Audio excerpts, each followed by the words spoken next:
Plusieurs organisations politiques ont, comme nous, pour raison d'être la lutte contre le capitalisme.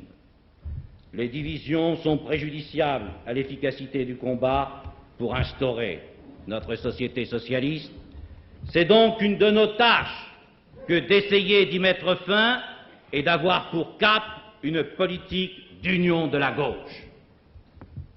Cette stratégie, d'ailleurs, elle est la seule qui soit adaptée aux données de la situation française actuelle. Le refus pour nous d'être une force d'appoint des coalitions dominées par les puissances d'argent recoupe, vous le savez bien, la constatation qu'une solution de troisième voie ou de recours au centre est absolument impraticable. La pesée des institutions de 58, revue et corrigée en 62, ont entraîné une bipolarisation de la vie politique française et accrédité la notion de majorité de droite et de gauche dans les faits et dans les esprits. Je suis sûr, pour les avoir rencontrés, qu'il y a des hommes qui ont parfaitement pris conscience que leur combat est devenu inutile, que le combat mené depuis 50 ans n'a pas transformé la condition des travailleurs de France, même quand il fut courageux, même quand il fut héroïque chez eux aussi.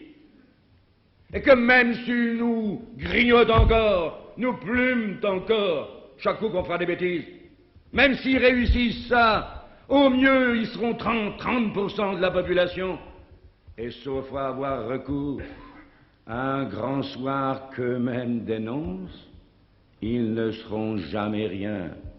Nous ne ferons pas le gouvernement sans eux, ils ne prendront pas le pouvoir sans nous.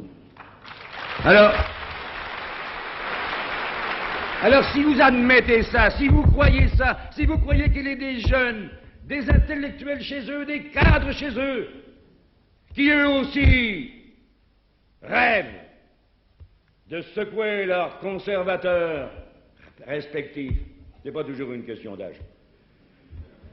Si vous croyez que chez eux ça existe, eh bien il faut m'écouter, il faut me croire.